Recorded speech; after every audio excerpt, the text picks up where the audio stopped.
Good evening friends, welcome to my YouTube channel glorious legal web. आइए हम लोग legal चर्चा में जुड़ते हैं। कई दिन से जो है हम लोग क्रिमिनल लॉ पे कुछ चर्चा कर रहे थे, जैसे कि legal arms, illegal arms, illegal encounter. लेकिन आज हम लोग थोड़ा सा सिविल मैटर पर चर्चा करेंगे। इसलिए लेकिन सिविल मैटर में चर्चा करने के पहले हम लोग कल की वीडियो में जो एनकाउंटर के ऊपर चर्चा किए थे उसमें काफ़ी कुछ सवाल आया है। स्पेशली उत्तर प्रदेश में जो इनकाउंटर्स, कई माने रिनाउंड इनकाउंटर हम कह सकते हैं, माने फेमस, बहुचर्चित जिसको आप लोग कहते हैं, तो वो क्या फेक है, लीगल है, इलीगल है। तो ये सब की आंसर दे पाना कि लीगल है या नहीं, जब कोई मैटर कोई कोर्ट में प्रेजुडाइज हो, सुप्रीम कोर्ट उसको मॉनिटर करते हो, तो आप किसी भी व्यक्ति को उस पर टीका टिप्पणी करना नहीं चाहिए। ये कोर्ट की मैटर है, कोर्ट डिसाइड करेंगे। कोर्ट जब जजमेंट आएंगे उस जजमेंट को हम लोग गो थ्रू करेंगे। दूसरा जो है एक सवाल रिलेटेड टू पाकुड़ कि सर आप कह रहे हैं कि पाकुड़ में क्राइम चरम सीमा पे है, तो ये आप कैसे कर सकते हैं, ये सवाल। तो फ्रेंड्स, ये हम इसलिए कर सकते हैं कि अगर आप पिछले 10 साल के क्राइम रिपोर्ट देखेंगे, हमारे जो एक डाटाबेस होता है हर थाना का, हर चौकी का, हर डिस्ट्रिक्ट का, कि पहले कितने केस लॉन्च हुआ था 10 साल पहले, अभी कितना हुआ है, कंपैरेटिवली पॉपुलेशन इंक्रीज कितना है, तो आप उससे आप पता लग जाएगा, आपको स्टैटिस्टिक्स से पता चल जाएगा, डाटा से पता चल जाएगा। ये बहुत बड़ी बात नहीं। और सराउंडिंग जो लोग वहां रहते हैं, वो जो फेस करते हैं, तो बताएंगे, आप अनुभव करेंगे कि बढ़ा है या नहीं बढ़ा, कि आपके गांव में, आपके मोहल्ले में पहले चोरी के कितने केस होते थे, आज कितने होते हैं। आज जो है साइबर क्राइम, और पहले साइबर की मैटर नहीं था, क्राइम नहीं होता, बैंक लूट, मर्डर, आपकी छेड़खानी, रेप, इन सब केसेस जो टोटल जो स्टैटिस्टिक्स आप देखेंगे तो उससे आपको पता चल जाएगा। तो फ्रेंड्स, होप सो कि आपको आंसर मिल गया। और हम ये कह सकते हैं कि सिर्फ पाकुड़ में ही क्राइम जो है रेट बढ़ गया है, ऐसी बात नहीं, ऑल ओवर इंडिया में बढ़ा है।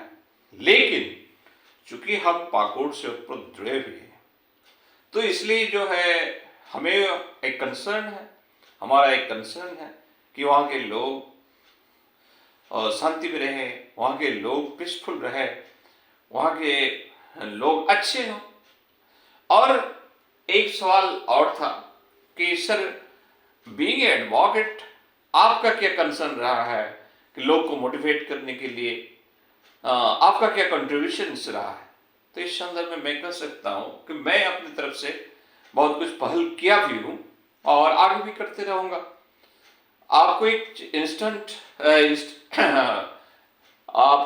आपको जो है मैं एक बात बता सकता हूं। चूंकि देखिए कि हमारे सोसाइटी, हमारी कम्युनिटी में जो है, यानी मुस्लिम कम्युनिटी में क्या है कि उलेमा का, यानी स्कॉलर, रिलीजियस स्कॉलर का बहुत रोल रहा है।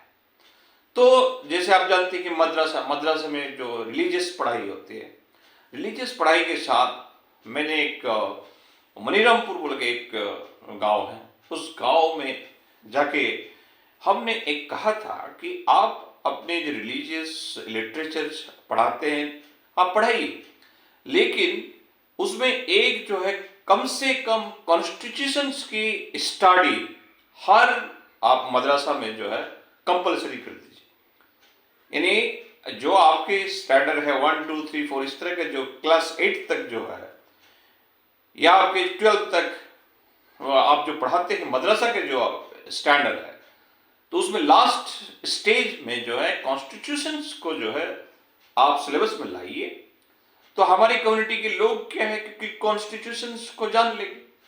जब कॉन्स्टिट्यूशन की उनकी जानकारी होगा, उनको जो है राइट से, अपनी राइट अधिकार के साथ साथ अपनी रिस्पॉन्सिबिलिटी की जानकारी होगा, तो आप जो है क्या कहते हैं, ऑटोमेटिकली हमारे सोसाइटी, हमारे समाज, हमारी कम्युनिटी ट्रांसपेरेंट होगी। मेरा अपना व्यू है, लेकिन हमने तो कहा, हमने तो पहल किया, लेकिन अल्टीमेटली इम्प्लीमेंटेशन नहीं हुआ। तो हमारे जो सोसाइटी है, हमारी जो कम्युनिटी है, इसको सोचना चाहिए कि आज हमारी स्थिति इतनी बदतर क्यों है। तो हमें रिलीजियस स्टडी करने में मना नहीं है, लेकिन साथ साथ आपको जो है सराउंडिंग जो है, आपके जो हायर एजुकेशन जो है, दुनियावी तालीम जिसको कहते हैं, उसको भी हासिल करना। तो एनीवे, होप सो फ्रेंड्स, आपको जो है क्वेश्चन के आंसर मिल गया है। अब आते हैं आज के टॉपिक्स पे। आज के टॉपिक हमारा है सिंपली जो है, when a civil court has already pronounced the judgment in an execution case, but the presiding officer, presiding judge is transferred before signing, the judgment remains incomplete under order 40 rule 3, order 40 rule 3 of CPC. A judgment must be pronounced, dated and signed by the judge. Until signed, it has not legal force. तो friends, कई सवाल ये जो आज हम लोग discuss कर रहे हैं, इसलिए कर रहे हैं कि इसमें कई सवाल आया है कि सर कोई जज, कोई एग्जीक्यूशन केस या कोई और सिविल मैटर की कोई केसेस, उनके कंक्लूड हो गया, ट्रायल कंक्लूड हो गया, जजमेंट प्रोनाउंस हो गया, लेकिन जजमेंट में साइन नहीं हुआ और इन द मीन टाइम उनको ट्रांसफर हो गया। तो ट्रांसफर दूसरी जगह चला गया, अब वो साइन नहीं कर रहे हैं, तो डेफिनेटली वो जजमेंट जो है साइन नहीं हुआ, अनसाइंड पड़ा हुआ है, तो पेंडिंग ही रह गया इस तरह। तो इससे क्या हो जा रहा है कि केस डिले हो जा रहा है।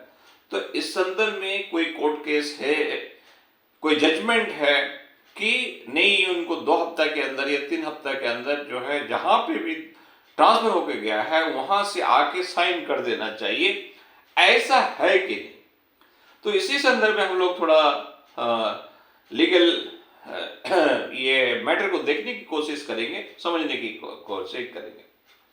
ट्रांसफर जज referring to sign judgment, courts have held that a transferred judge may return within a short reasonable period, usually 2 to 4 weeks, to sign a judgment already dictated or pronounced before transfer.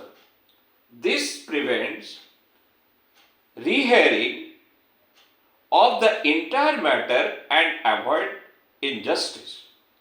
ये इसलिए जरूरी है कि entire matter को दोबारा ना सुनना पड़े, और क्या कहते हैं, इससे जो है एक टाइम किलिंग, एक जो टाइम गैप, एक टाइम कंजम्पशन, इससे बचा जा सके। Important case law friends, Surendra Singh versus state of Uttar Pradesh, AIR 1954 SC 194. A judgment becomes effective only when signed. जब तक जजमेंट में साइन ना हो तब तक वो जजमेंट इफेक्टिव नहीं हो सकता। ये तो अंडरस्टूड है। Pronounced without sign is incomplete. A judge who has ceased to hold office cannot sign letter, but if still in service, only transferred, he may be called back. तो friends, अगर किसी का रिटायरमेंट हो जाए तो definitely वो sign नहीं कर पाएंगे किसी जज का। किसी का मतलब यहां पे आई मीन टू से किसी जज जो ऑलरेडी एग्जिस्टिंग जज किसी दूसरे कोर्ट में ट्रांसफर हो गया है, दैट मीन्स उनका एग्जिस्टेंस। और ऐसे सिचुएशंस में वह साइन करने के लिए कोर्ट में दोबारा आ सकता है, लेकिन जिसका रिटायरमेंट हो गया है वो पोजीशन में चेयर में नहीं है, तो ऐसी स्थिति में नहीं हो सकता। तो ए जज who has ceased to hold office can not sign letter, but if still in service only transferred, he may be called back. State of Punjab versus Darshan Singh 2003 to SCC 390. Supreme Court permitted a transferred judicial officer to finalize.